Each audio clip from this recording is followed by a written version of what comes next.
हाँ, hello friends. पुनः हमारे वीडियो में आप सभी लोगों का स्वागत है। आज मैं अपने वीडियो में आपको जो भी दिखाने के लिए आया हूँ और समझाने के लिए आया हूँ वह है दोस्तों सेंटेंस। वह वाक्य है। जैसा कि हम लोगों ने वाक्य के बारे में पढ़ लिया है और जान भी लिया है कि वाक्य का निर्माण जो होता है शब्दों द्वारा होता है, यानी शब्दों का ऐसा समूह जो किसी निश्चित नियम द्वारा श्रेणीबद्ध हों यानी लिखे गए हों और जिसका कोई निश्चित अर्थ होता है। शब्दों के उस समूह को हम वाक्य कहते हैं। लेकिन आज हम जो आप लोगों को पढ़ाने वाले हैं, बताने वाले हैं, वह है वाक्य के प्रकार। यानी यह जो वाक्य होता है वह कितने प्रकार का होता है। दोस्तों आपको बता दें, यह जो हमारा वाक्य होता है वह मुख्य रूप से 5 प्रकार का हमारे सामने होता है। वाक्य 5 प्रकार का होता है। पहला जो वाक्य होता है उसको हम एसेरेटिव वाक्य के नाम से जानते हैं, यानी उसको एसेरेटिव सेंटेंस के नाम से जाना जाता है। दूसरा वाक्य जो होता है उसको प्रायः हम इंट्रोगेटिव सेंटेंस के नाम से जानते हैं। तीसरा जो हमारा वाक्य होता है दोस्तों उसको हम इम्परेटिव के नाम से जानते हैं, इम्परेटिव सेंटेंस।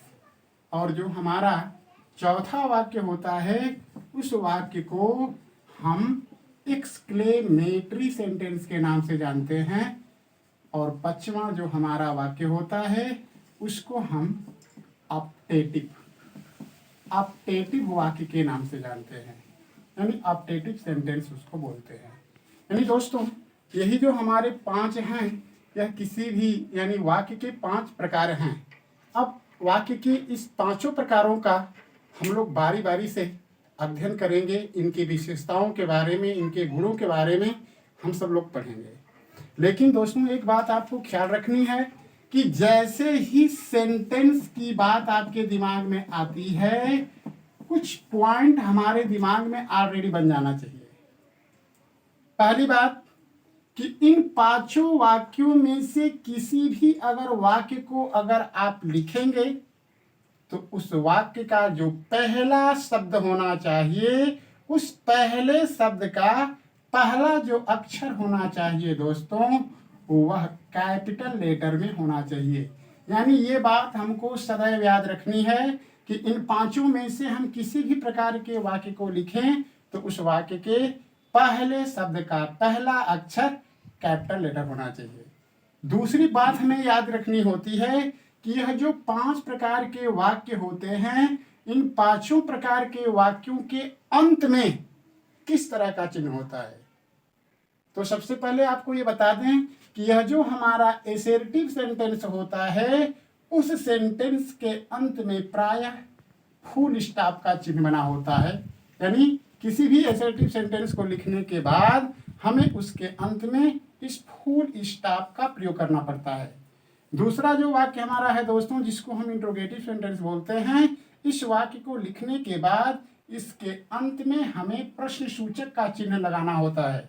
तीसरा जो वाक्य हमारा है इंपरेटिव सेंटेंस, इस वाक्य के अंत में भी फुल स्टॉप का प्रयोग किया जाता है। और यह जो एक्सक्लेमेटरी सेंटेंस है इसमें प्रायः एक्सक्लेमेशन मार्क यानी यह जो चिन्ह है एक्सक्लेमेटरी का, इस चिन्ह का प्रयोग उस वाक्य में होता है।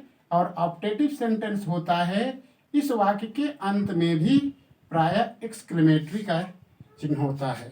यानी इन चिन्हों को भी हमें ध्यान रखना है कि 2 ऐसे वाक्य हमारे सामने आते हैं जिसका अंत जब करते हैं हम तो उसके अंत में फुल स्टॉप का प्रयोग करते हैं।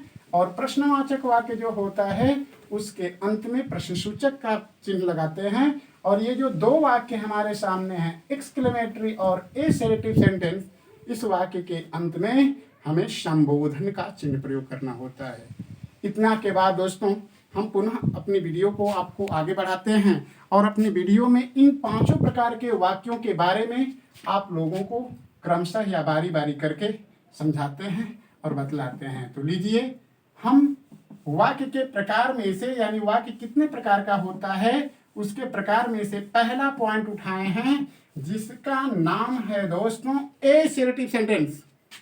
एसर्टिव सेंटेंस, इस एसर्टिव सेंटेंस को प्रायः हिंदी में हम साधारण वाक्य, ध्यान से देखिएगा दोस्तों, कहीं से चूक ना होने पाए, कहीं मिस्टेकिंग ना आपसे हो। इस एसर्टिव सेंटेंस को साधारण वाक्य या कभी कभी विधि वाक्य के भी नाम से जाना जाता है, या विधि सूचक वाक्य के नाम से भी जाना जाता है। हाँ दोस्तों, जैसा कि हमने कहा कि इस एसर्टिव सेंटेंस को आप साधारण वाक्य के नाम से भी हिंदी में जानते हैं और विधि सूचक वाक्य के नाम से भी जानते हैं। अब इसकी डिफिनीशन हम बता दें कि आखिर में एसर्टिव सेंटेंस की परिभाषा होती क्या है। यानी इसको हमें समझना है कि जिन वाक्यों से व्यक्ति के सकारात्मक या नकारात्मक, सकारात्मक या नकारात्मक विचारों की अभिव्यक्ति होती है, उसे हम प्रायः किस नाम से जानते हैं? एसर्टिव सेंटेंस के नाम से जानते हैं। इस परिभाषा में एसर्टिव सेंटेंस की दोस्तों दो शब्द आपके सामने आ रहे हैं, सकारात्मक और नकारात्मक। इसका आशय क्या है, अब इसके बारे में आपको बताया जा रहा है कि सकारात्मक और नकारात्मक का मतलब क्या होता है। सकारात्मक का मतलब होता है अगर कोई व्यक्ति होता है अपने सकारात्मक विचारों को अगर प्रकट करता है, जैसे एग्जाम्पल के तौर पर अगर ले लिया जाए, जैसे कह दिया जाएगा कि I do not like you, I do not like you, या सी loves me, she loves me, या they help my son,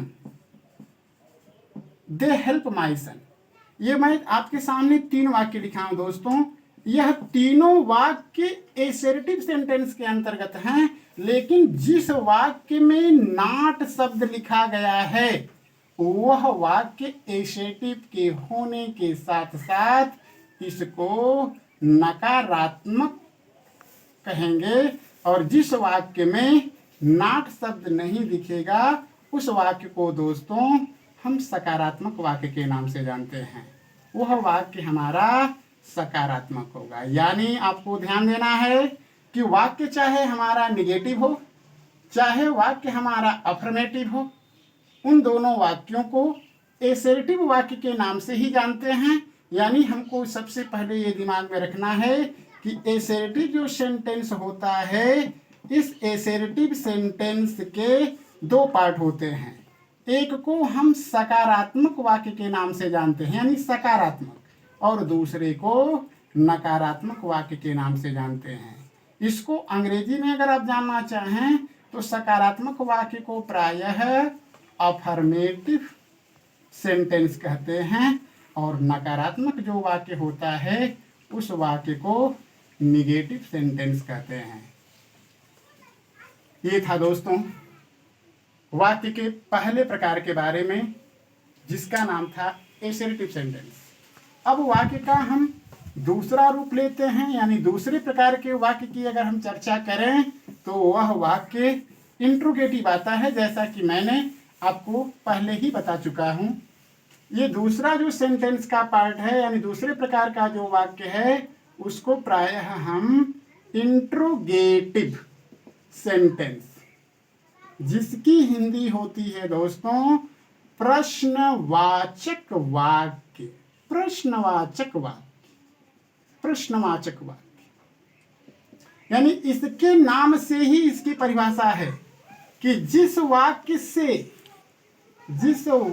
से प्रश्न पूछे जाने का भाव हो, जिस वाक्य से प्रश्न पूछे जाने का भाव हो उससे इंट्रोगेटिव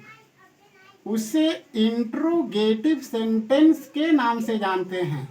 इंट्रोगेटिव सेंटेंस कहा जाता है। इस इंट्रोगेटिव वाक्य के बारे में हमने आपको पहले बताया कि यह वाक्य ऐसा होता है जिसको लिखने के बाद इसके अंत में प्रश्न सूचक का चिन्ह लगाया जाता है। और एक बात और भी आपको बताई गई है कि 5 प्रकार के वाक्यों में से कोई भी वाक्य हम लिखेंगे, हर एक शब्द का यानी पहले शब्द का पहला अक्षर हमें ऑलरेडी कैपिटल लिखना है। ये बात तो हमें कभी भूलनी ही नहीं है। अब इसके बारे में चर्चा करें तो इसके बारे में हिंट्स थोड़ा सा आप समझ जाएं कि इंट्रोगेटिव वाक्य के बारे में हमको क्या समझना है। यानी यह जो प्रश्नवाचक वाक्य होता है, जिस वाक्य से प्रश्न पूछे जाने का भाव प्रकट होता है, यह वाक्य हमारे पास जैसा कि मैंने आपको बताया कि यह जो प्रश्नवाचक वाक्य होता है, उस प्रश्नवाचक वाक्य के बारे में हमें कुछ बातें याद रखनी होती है कि यह प्रश्नवाचक वाक्य जो होता है जब भी शुरू होता है अगर हिंदी वाक्य के रूप में, तो या तो उसका प्रारंभ इस क्या शब्द से होगा, क्या शब्द से शुरू होगा। पहला पहचान हिंदी वाक्य का अगर वह वाक्य प्रश्नवाचक है तो या तो वह वाक्य जो होगा क्या शब्द से शुरू होगा, यानी उस हिंदी वाक्य के शुरू में क्या शब्द आएगा, या वाक्य के बीच में प्रश्नसूचक शब्द आते हैं।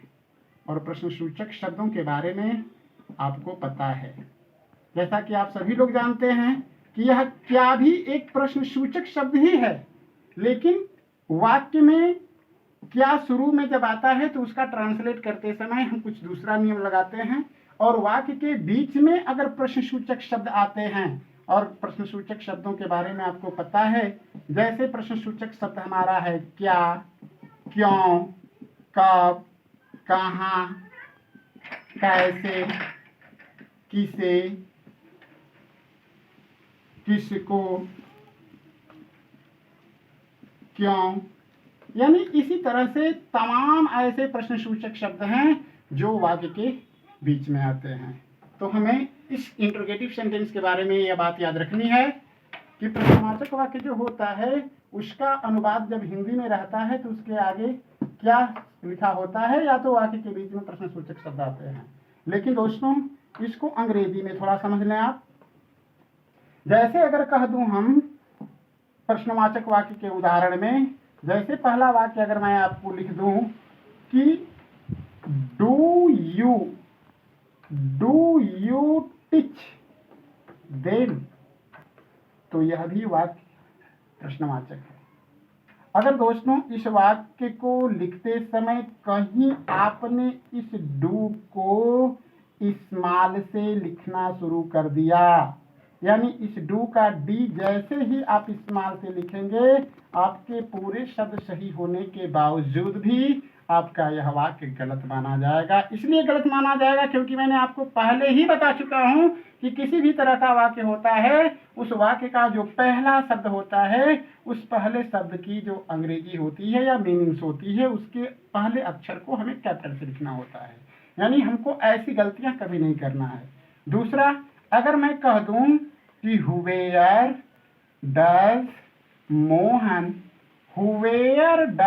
मोहन लिव, और ऐसा प्रश्नसूचक चिन्ह लगा दिया, और आपने सोचा कि नहीं मैंने तो जो अनुवाद बनाया है वो ऑलरेडी सही है, लेकिन आपने सही नहीं किया दोस्तों, क्योंकि इसमें कहीं ना कहीं आपसे गलतियां हैं। क्योंकि जो चीज मैंने बताया है अगर उस चीज को अगर आप ध्यान में नहीं रखेंगे तो गलतियां प्राय आपसे होंगी, इस बात को आप मान लेंगे।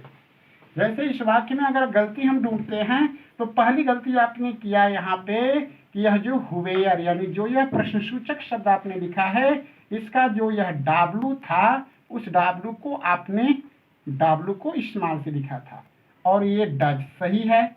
यहाँ पर दूसरी गलती आपने कर दिया क्योंकि यह जो मोहन है वह प्रॉपर नाउन है। इसलिए जिस दिन मैंने आपको नाउन के बारे में पढ़ाया था उस दिन मैंने आपको समझाया था कि प्रॉपर नाउन की यही पहचान होती है कि वह कहीं भी लिखा जाएगा तो उसका पहला जो अक्षर होना चाहिए वो बड़ा होना चाहिए दोस्तों।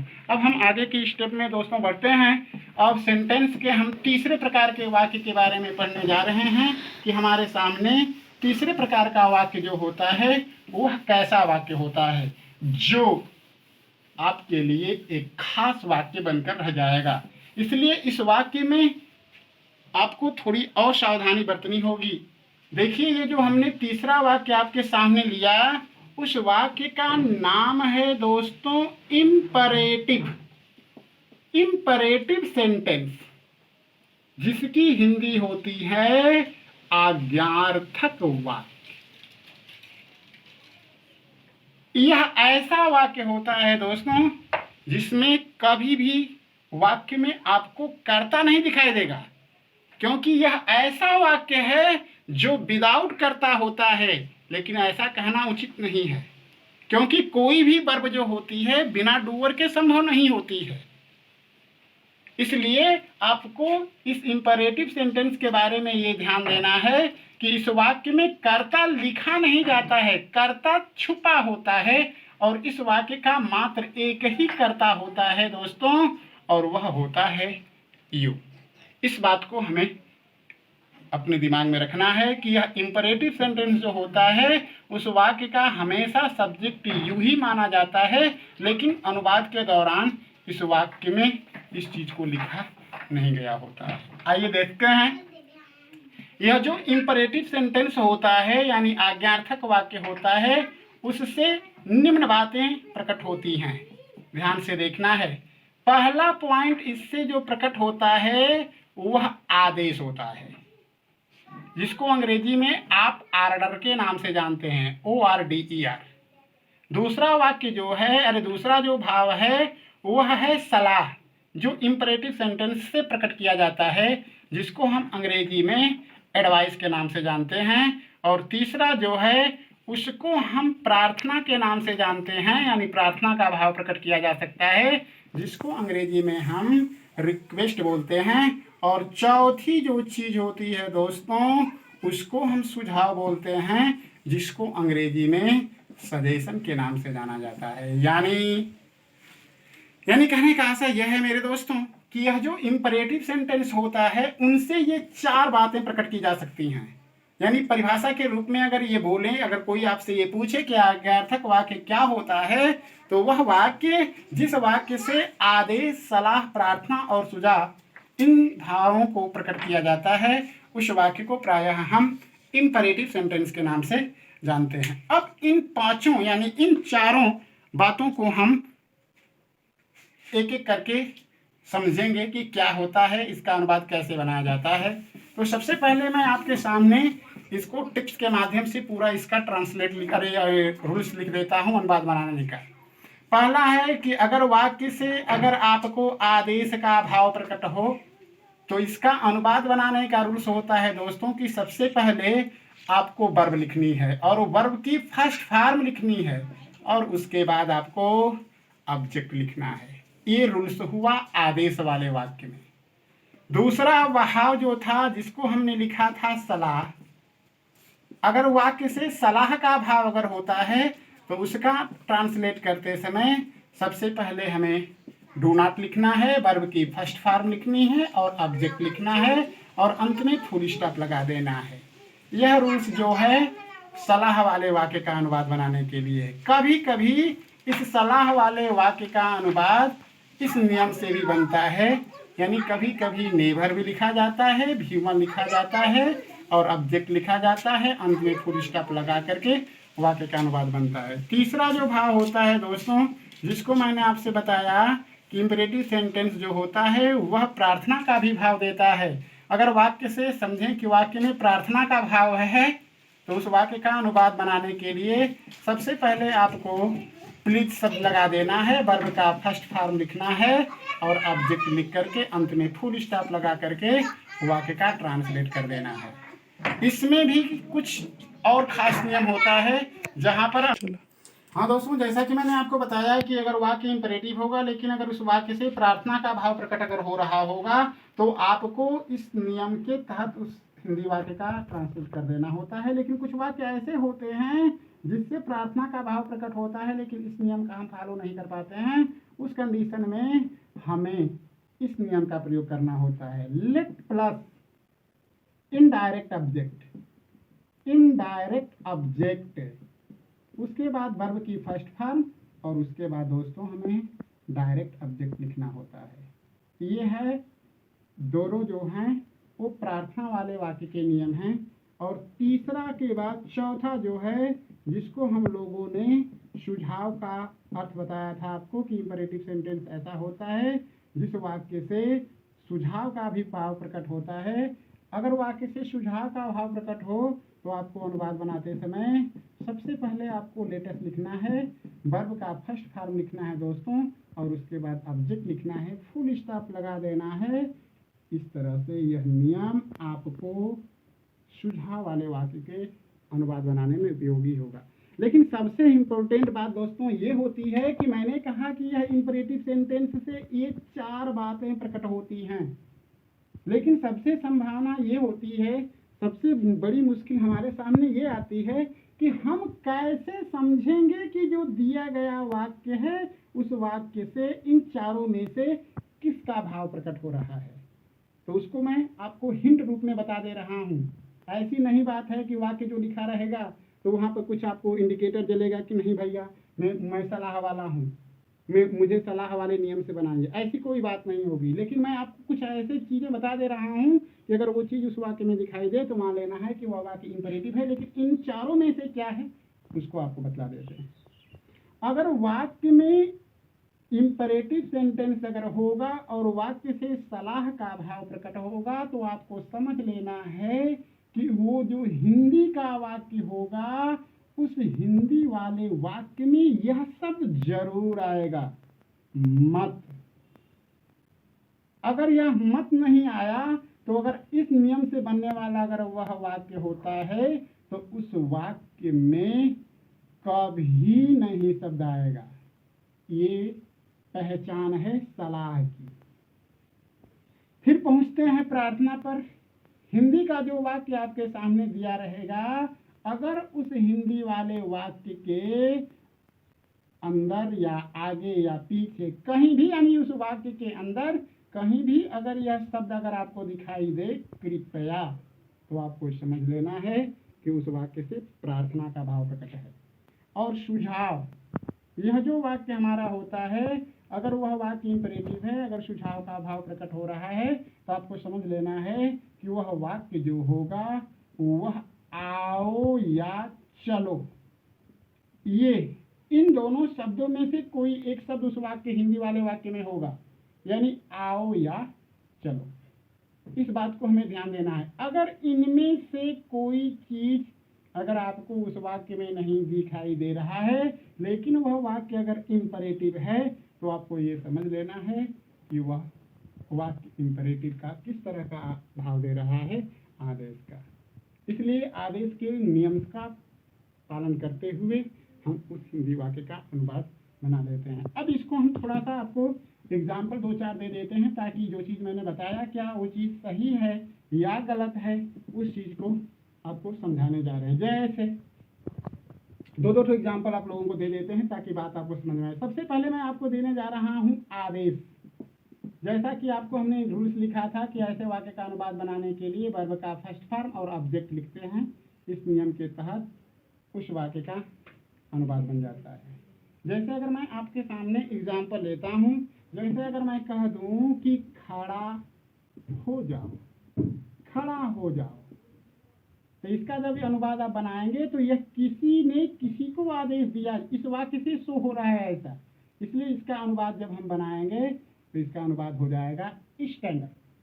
अगर कह दूं कि दरवाजा खोलो, दरवाजा खोलो, अगर इसका अगर हम ट्रांसलेट करें तो इसका अनुवाद होगा open the door, open the door.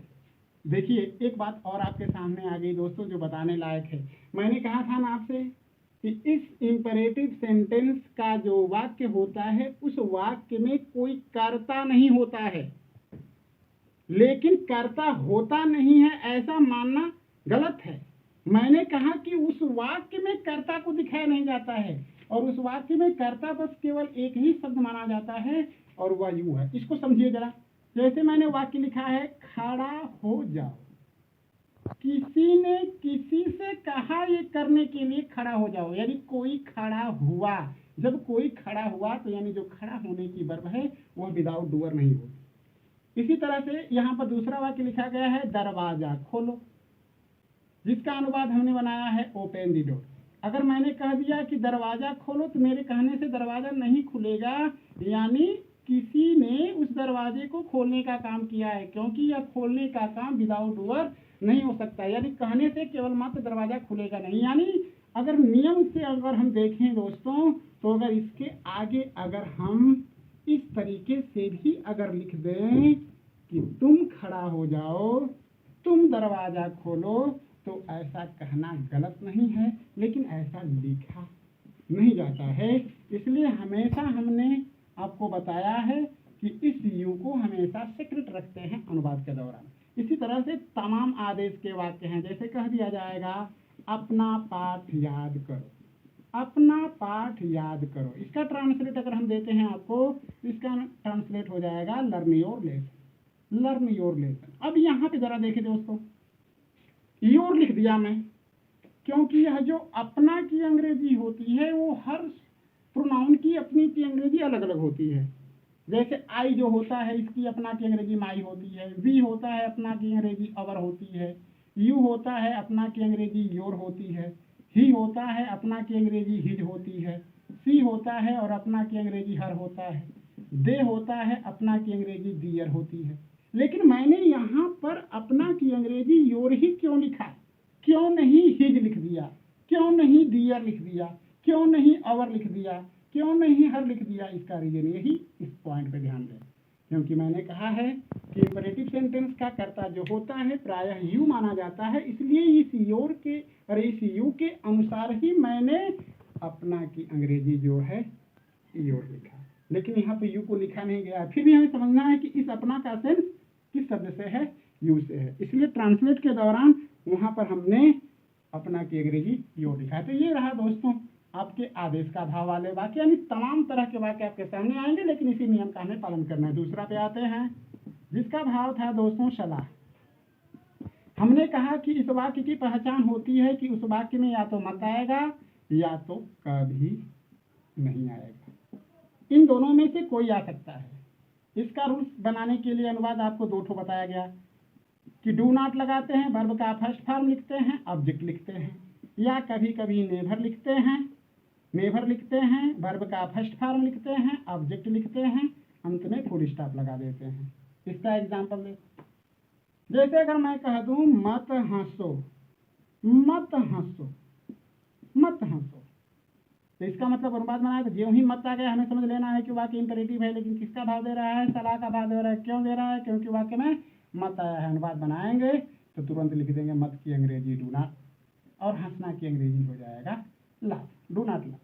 जैसे कह दिया जाएगा फूल मत तोड़ो, फूल मत तोड़ो, फिर इसमें मत आया, फिर हमने इसको पहले मत की अंग्रेजी लिखना है डू नॉट, तोड़ना की अंग्रेजी हमें पता है pluck, do not pluck the flower, फूल मत तोड़ो। इसी तरह होगा, जहां भी मत आएगा हमें यही समझ लेना है, ठीक है ना। जैसे कह दिया जाएगा गाली मत दो, गाली मत दो, इसका अनुवाद बनाएंगे तो वही हो जाएगा do not abuse, do not abuse. ये कभी नहीं वाला वाक्य भी वाक्य में आपके सामने आ जाएगा। जैसे कह दिया जाएगा कि झूठ कभी मत बोलो, झूठ कभी मत बोलो। अब इसमें मत आया, लेकिन इसके साथ कभी, झूठ कभी मत बोलो। हमने कहा था कि वाक्य में कभी नहीं शब्द से अर्थ भाव आ सकता है या तो मत आ सकता है। तो इसका जब कभी के साथ में मत आया, यानी मत के साथ में कभी रहा है, तो आपको डू नॉट नहीं लिखना है, सीधे इस कभी मत की अंग्रेजी होता है झूठ कभी मत बोलो की अंग्रेजी सीधे आपको लिखना है नेवर, यानी इसका अनुवाद हो जाएगा दोस्तों never tell a lie, never tell a lie. तो यह था आपका आदेश और सलाह। इसी तरीके से दो और बचते हैं, उन दोनों का भी एक एक एग्जाम्पल देखने दो ताकि आपके दिमाग में वो बात बनी रहेगी। मैंने आपको क्या समझाया, क्या पढ़ाया। तीसरा जो इसमें भाव देने वाला था, हमने आपको बताया था प्रार्थना। इसकी पहचान हमने बताया कि जो हिंदी का वाक्य होगा उस हिंदी के वाक्य का प्रारंभ या बीच में या अंत में कहीं भी ये शब्द उसमें आएगा। अनुवाद बनाने का रूप में बताया कि सबसे पहले हमें कृपया की अंग्रेजी क्रिज लिख देनी है, वर्ब की फर्स्ट फॉर्म लिख देनी है और ऑब्जेक्ट लिख देना है, अंत में फुल स्टॉप लगा देना है। जैसे अगर मैं कह दूं कि कृपया बैठ जाइए, कृपया से वाक्य चालू हुआ, इसलिए अनुवाद जब हमने बनाया तो सबसे पहले कृपया की अंग्रेजी लिख दिया प्लीज और उसके बाद सिट डाउन। इसी तरह हो जाएगा कृपया मेरी मदद कीजिए, कृपया मेरी मदद कीजिए, फिर वही शब्द आ गया कृपया, फिर ट्रांसलेट बनाया, सबसे पहले लिख दिया प्लीज, उसके बाद हो जाएगा हेल्प, फिर हो जाएगा मी। लेकिन मैंने आपको ये बताया कि कुछ वाक्य ऐसे होते हैं जिस वाक्य में दो शब्द नहीं, अरे सॉरी, जिसमें कृपया शब्द नहीं आता है, फिर भी वह वाक्य जो होता है प्रार्थना का भाव देने वाला होता है। उस वाक्य की क्या पहचान होती है? जो विदाउट कृपया शब्द दिखाई देने के अतिरिक्त भी हम उस वाक्य का भाव जो है प्रार्थना से लेते हैं। तो उसका भी एक दो एग्जाम्पल ले दीजिए। देखिए, उस वाक्य की यही पहचान होती है कि उस वाक्य के अंत में प्रायः दो या दीजिए शब्द आता है। इसलिए आपको ये ख्याल कर लेना है कि जिस वाक्य के अंत में दो या दीजिए शब्द होता है उस वाक्य से भी प्रार्थना का भाव प्रकट होता है। इस कंडीशन में उसका रूल्स कुछ दूसरा है, जैसा कि मैंने आपको लिखाया था कि सबसे पहले लेट लिखेंगे, लेट के बाद इनडायरेक्ट ऑब्जेक्ट लिखेंगे और इनडायरेक्ट ऑब्जेक्ट के बाद वर्ब का फर्स्ट फॉर्म, उसके बाद डायरेक्ट ऑब्जेक्ट लिखेंगे। अनुवाद हमने आपको बनाने के लिए ऐसा रूल्स लिखा था आगे। अब इसका भी एक दो एग्जाम्पल लिख लीजिए। जैसे कह दिया जाएगा कि मुझे सोने दो या मुझे सोने दीजिए, तो इसमें देखो कृपया आया, नहीं आया, इसमें कृपया शब्द नहीं आया। लेकिन मैंने आपसे बताया कि कृपया भले ही ना हो, लेकिन वाक्य से आपको ऐसा महसूस हो कि कोई किसी से रिक्वेस्ट कर रहा है, तो इस कंडीशन में आप कृपया वाक्य न होने पर भी कृपया का भाव लेंगे, लेकिन कृपया वाले नियम से उसका अनुवाद नहीं बनाएंगे। उसके लिए इस नियम का फॉलो करना होगा आपको। यानी मुझे सोने दो, इसका अगर अनुवाद बनाएंगे अगर आप, तो let me sleep, let me sleep. अगर कह दिया जाएगा कि उन्हें क्रिकेट खेलने दो, उन्हें क्रिकेट खेलने दो, तो इसका जब अनुवाद बनाएंगे तो फिर वही काम कर लेंगे। लेट उन्हें, उन्हें का अंग्रेजी हो जाएगा देम, फिर हो जाएगा प्ले और अरे क्रिकेट की अंग्रेजी क्रिकेट हो जाएगी, यानी लेट देम प्ले क्रिकेट। इसी तरीके से बहुत सारे अनुवाद बन सकता है। तो इस बात को भी आपको ध्यान देना है कि प्रार्थना वाले में दो तरह के वाक्य होंगे, लेकिन दोनों वाक्य से हमें प्रार्थना का भाव देखना है। तीसरा वाक्य जो हमारे, तीसरा जो इंपरेटिव का भाव देने वाला शब्द होता है दोस्तों, उसको हमने आपको बताया था कि चौथा जो है, तीसरा के बाद चौथा, वो सुझाव का भाव है। हमने आपको बताया कि हिंदी वाला वाक्य जो होता है उसकी पहचान ये होती है कि अगर उस वाक्य से अगर सुझाव का भाव प्रकट हो रहा है तो इन दोनों शब्दों में से कोई एक शब्द उसमें आएगा। और इसका रूल्स अनुवाद बनाने का आपको बतला दिया गया है कि लेटस लिखते हैं, लेटस के बाद वर्ब लिखते हैं, वर्ब के बाद ऑब्जेक्ट लिखते हैं, अंत में फुल स्टॉप लगा करके उसका ट्रांसलेट हम कर लेते हैं। तो जब ऐसा रहा होगा कि उस वाक्य के शुरू में या हाँ देखिए, जैसा कि मैंने आपको बताया कि अगर सुझाव का भाव देने वाला वाक्य होगा तो उस वाक्य में इन दोनों में से कोई शब्द आएगा। अगर इन दोनों में से अगर कोई शब्द है दोस्तों, तो हमें समझ लेना है कि वह वाक्य सुझाव का भाव देने वाला है, इसलिए उसका अनुवाद इस नियम के तहत बनाते हैं। जैसे अगर वाक्य दे दिया हिंदी में कि आओ पढ़ें, चलो स्कूल चलें, चलो स्कूल चलें, या कह दिया जाएगा आओ क्रिकेट खेलें, आओ क्रिकेट खेलें, या कह दिया जाएगा चलो यह कार्य पूरा करें, चलो यह कार्य पूरा करें। तो जो वाक्य आपके सामने लिखा गया है दोस्तों, ये वाक्य इंपरेटिव है लेकिन वाक्य से सुझाव का भाव है। इसलिए जब भी इसका अनुवाद बनाएंगे इस नियम का फॉलो करेंगे। यानी सबसे पहले चलो या आओ की अंग्रेजी आप क्या लिख दें, लेटस, लेटस लिख दें, लेट। और उसके बाद क्या बोला गया है, वर्ब की फर्स्ट पार्ट, इसमें केवल है पढ़ना, फिर लेटस रेड। चलो स्कूल चलें, लेटस गो टू स्कूल। फिर नीचे बोला गया है आओ क्रिकेट खेलें, let's play cricket, let's play cricket. इसी तरह है चलो यह कार्य पूरा करें, let's complete this work, let's complete this work. तो दोस्तों ये रहा आपका इंपरेटिव सेंटेंस, जिसमें मैंने आपको बताया कि इंपरेटिव सेंटेंस ऐसा वाक्य होता है जिस वाक्य से 4 बातें प्रकट होती हैं, यानी 4 भावनाओं को प्रकट किया। 4 तरह के वाक्य आपके सामने इंपरेटिव में आएंगे और चारों वाक्य किस तरह के होते हैं, उसका अनुवाद कैसे बनता है, जैसा कि मैंने आपको बतला दिया। अब उसके आगे हम बढ़ते हैं दोस्तों, चौथे सेंटेंस पे चलते हैं, जिसका नाम है एक्सक्लेमेटरी सेंटेंस। जिसका नाम हमने बताया था एक्सक्लेमेटरी सेंटेंस, जिसकी हिंदी होती है विस्मय बोधक वाक्य। ये है दोस्तों इसकी हिंदी, यानी एक्सक्लेमेटरी सेंटेंस, इसका नाम ही है एक्सक्लेमेटरी। यानी हमने आपको बताया है कि एक्सक्लेमेटरी सेंटेंस के अंत में, बीच में कहीं भी ये चिन्ह जरूर होगा, जिसको हम बोलते हैं एक्सक्लेमेशन मार्क्स, यानी एक्सक्लेमेटरी यानी जो वाक्य होता है विस्मय बोधक चिन्ह, ये शब्द प्रयोग किया जाता है। अब आते हैं इसमें, देखते हैं कि एक्सक्लेमेटरी सेंटेंस क्या होता है। तो आपको ये ख्याल कर लेना है कि जिस वाक्य से, इसकी डिफिनीशन आपको बताया जा रहा है, ध्यान से देखें, जिस वाक्य से दुख, खुशी, प्रशंसा और आश्चर्य, दोस्तों जिस वाक्य से इन 4 बातों का भाव प्रकट होता है, यानी वाक्य से अगर दुख का भाव प्रकट हो, खुशी का भाव हो, प्रशंसा का भाव हो और आश्चर्य का भाव प्रकट हो, तो उस वाक्य को हमें किस तरह का वाक्य समझना है, एक्सक्लेमेटरी सेंटेंस। अब हमें यह समझना है कि यह दुख, खुशी, प्रशंसा और यह आश्चर्य जो है, इसको प्रकट करने वाले किन शब्दों का प्रयोग हम अनुवाद के दौरान करते हैं। तो इस बात को हमें ध्यान देना है दोस्तों कि अगर वाक्य से अगर दुख का भाव प्रकट है, तो आपको समझना है कि इस दुख को प्रकट करने के लिए एलास का प्रयोग करेंगे।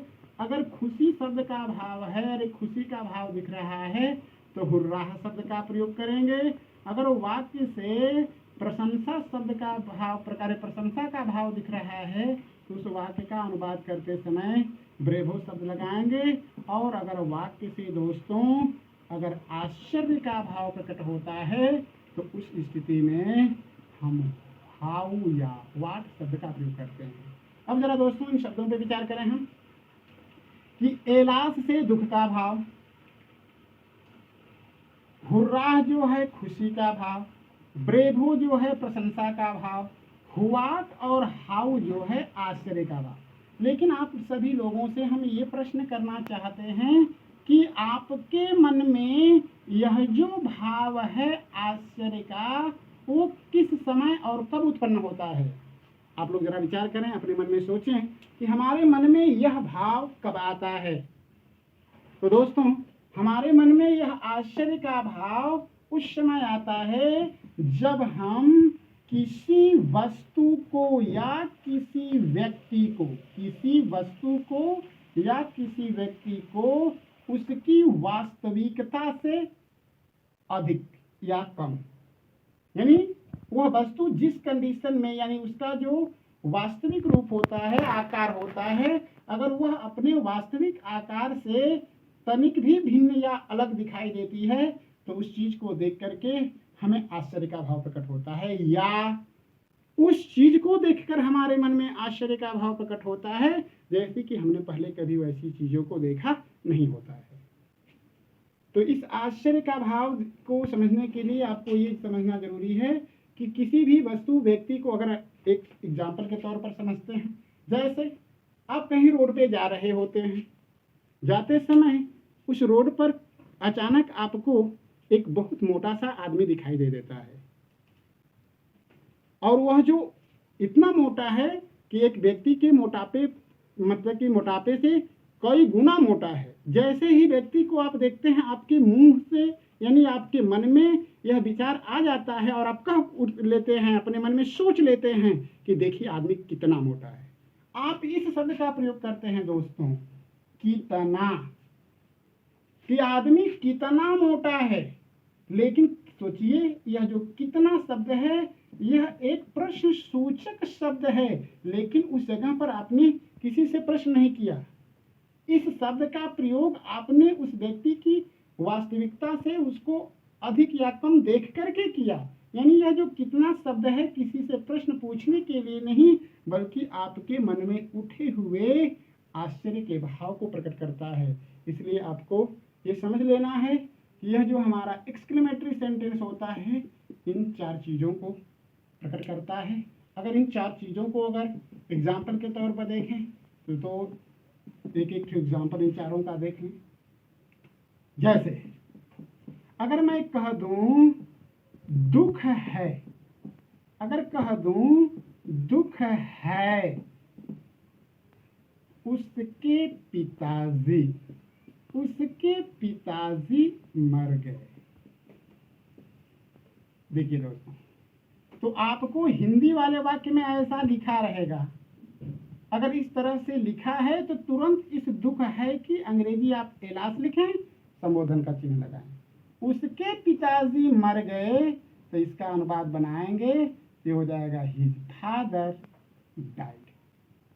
इसी तरह खुशी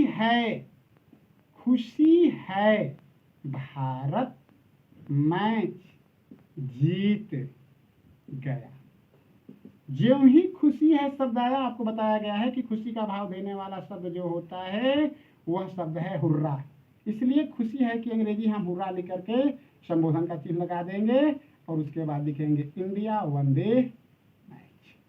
अनुवाद बन करके तैयार हो गया। इसी तरह से जहां पर प्रशंसा का आशय समझते हैं तारीफ करना। कोई व्यक्ति होता है जो कुछ ऐसा कार्य कर देता है कि लोग उसकी प्रशंसा करने लगते हैं, इसलिए इस प्रशंसा जैसे कह दिया जाएगा शाबाश, शाबाश तुम उसकी जान बचाए। जैसे ही शाबाश शब्द आपको दिखेगा आपको समझ लेना है कि तुरंत हम ब्रेवो शब्द लगाएंगे और उसका अनुवाद आगे वाले वाक्य का कर देंगे, यानी यू सेव्ड हिज लाइफ। अनुवाद बनकर तैयार। इसी तरह से एक भाव रह गया आश्चर्य। जैसे अगर कह दिया जाएगा कि तुम कितने मोटे हो, तुम कितने मोटे हो, लेकिन इस वाक्य में मैंने प्रश्न सूचक का चिन्ह नहीं बल्कि फुल स्टॉप का मार्क मारा है। इसलिए हमें ये समझ लेना है कि यह जो कितना कितनी शब्द है ये प्रश्न सूचक शब्द है, लेकिन इस वाक्य के लिए प्रश्न सूचक शब्द नहीं है, क्योंकि अगर यह वाक्य में प्रश्न सूचक शब्द का भाव देता तो यहाँ पे फुल स्टॉप नहीं लगता, पूर्ण विराम नहीं लगा होता। इसलिए जब इसका अनुवाद हम बनाएंगे तो आश्चर्य का भाव देने के लिए इसका अनुवाद होगा हाउ फैट यू आर, और इसके अंत में संबोधन का चिन्ह लगेगा। आपको ये ध्यान देना है कि दुख, खुशी और प्रशंसा ये तीन भाव देने वाले जो वाक्य होते हैं, इन वाक्यों में इनकी अंग्रेजी लिखने के बाद तुरंत संबोधन का चिन्ह आपके सामने दिखेगा, लेकिन जिस वाक्य में आश्चर्य का भाव प्रकट होगा उस वाक्य में संबोधन का चिन्ह अंत में चला जाता है। अब आगे बढ़ते हैं दोस्तों। अब सेंटेंस का हमारे पास लास्ट टॉपिक बची है, जैसा कि आप सभी लोग जानते हैं, जिसका नाम है क्या, अपडेटिक सेंटेंस। पचवां जो हमारा सेंटेंस है जिसको हम अपडेटिव सेंटेंस के नाम से जानते हैं, और इस वाक्य की जो हिंदी होती है दोस्तों वो होता है इच्छा सूचक वाक्य। इच्छा सूचक वाक्य यह वाक्य भी अपने आप में एक अनूठा है, इसलिए इसकी परिभाषा आप समझें कि जिस वाक्य से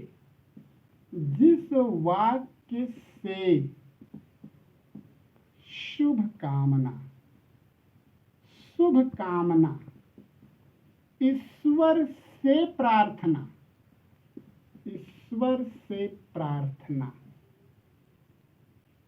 और श्राप का भाव प्रकट हो, उस वाक्य को हम इच्छा सूचक वाक्य कहते हैं।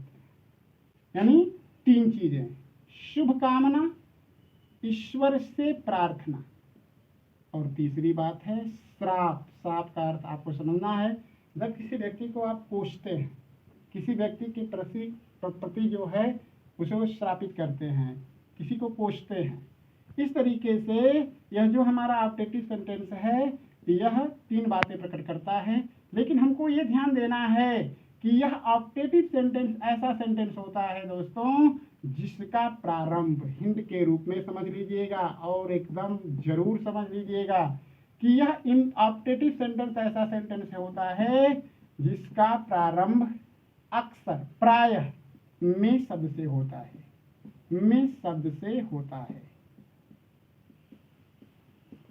यानी ऑप्टेटिव सेंटेंस से जो भी भावनाएं प्रकट होती हैं वो होंगी, लेकिन वाक्य जो होता है वह प्रायः में शब्द से शुरू होता है। इनका भी एक एक एग्जाम्पल देते हैं दोस्तों। जैसे कह दिया जाएगा कि आपकी आयु लंबी हो, यानी आप बोलते हैं कि आप दीर्घायु हो, आप लंबे समय तक जीवित रहें। तो जब इसका ट्रांसलेट करेंगे दोस्तों तो इसका ट्रांसलेट होगा मे यू लिव लॉन्ग। इसी तरह कह दिया जाएगा तुम्हारा पुत्र मर जाए।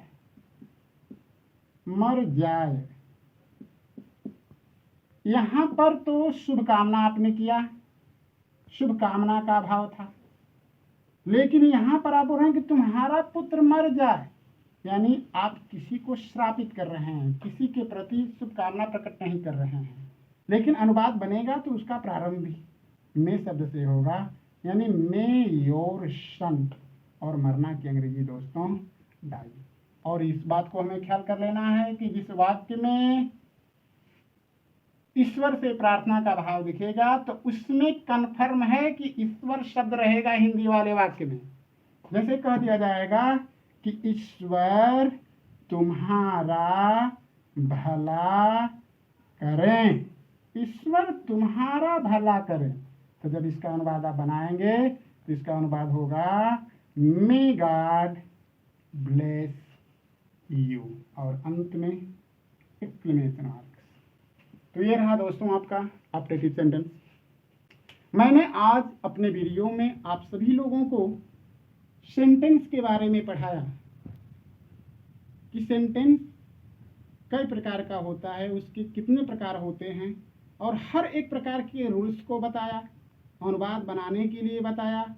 ये सारी चीज़ें आपको याद रखनी होगी। क्योंकि आपको अगले जो वीडियो होंगे उस वीडियो में इन वाक्यों की जब मैं चर्चा करूं किसी दूसरे टॉपिक को पढ़ाते समय, तो ये बात अब आपको समझ लेनी होगी तुरंत उसी समय कि नहीं यह वाक्य हमारा कैसा है।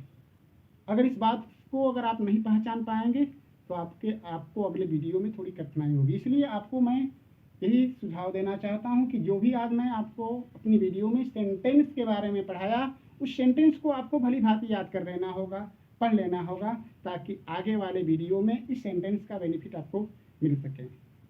ठीक है, तो इसी के साथ मैं अपने इस आज के वीडियो को समाप्त करता हूं। पुनः मैं आपको अगले वीडियो के साथ अगले दिन मिलूंगा। धन्यवाद। लेकिन दोस्तों जाते जाते एक बात मैं आपसे ज़रूर कहना चाहूँगा कि आप लोगों ने मेरे वीडियो को लाइक किया, इसके लिए मैं आप सभी लोगों का बहुत आभारी हूँ, और मैं उम्मीद करता हूँ कि आप लोग हमारे साथ इसी तरह से जुड़े रहेंगे आने वाले अगले वीडियो में भी। दूसरी बात मैं आपसे ये कहना चाहता हूँ कि मेरे वीडियो में अगर थोड़ी बहुत कहीं अगर मिस्टेकिंग भी अगर हो जाती हो, उसके लिए मैं आप सभी लोगों से क्षमा मांगता हूँ। हो सकता है कि कहीं त्रुटि हो गई हो, लेकिन भरसक मैं पूरा प्रयास करता हूँ कि कहीं त्रुटि ना हो। इसी के साथ मैं दोस्तों आप लोगों से पुनः यही गुजारिश करता हूँ, यही आग्रह करता हूँ कि अगर मेरी वीडियो से अगर आपको फ़ायदा नज़र आता हो तो मेरी वीडियो को आप रोज़ देखा करें, शेयर करें, सब्सक्राइब करें और अपने दोस्तों को भी इस वीडियो को देखने के लिए प्रेरित करें, ताकि उन लोगों को भी मेरी वीडियो से कुछ फ़ायदा हो जाएगा। और सबसे इम्पोर्टेंट बात मैं आपको ये बताने जा रहा हूँ आज कि इसके आगे अब मेरा जो भी वीडियो आने वाला है वह मुख्य रूप से हाई स्कूल और इंटरमीडिएट के उन बच्चों के लिए इम्पोर्टेंट है जो इस वर्ष 2023 की बोर्ड परीक्षा में बैठने वाले हैं। इसलिए मैं 2023 की बोर्ड परीक्षा में बैठने वाले उन सभी छात्रों से अनुरोध करता हूं कि इसके आगे वाले वीडियो में आप जुड़े रहें, ताकि आपको मेरे वीडियो से कुछ फ़ायदे हो सके। धन्यवाद।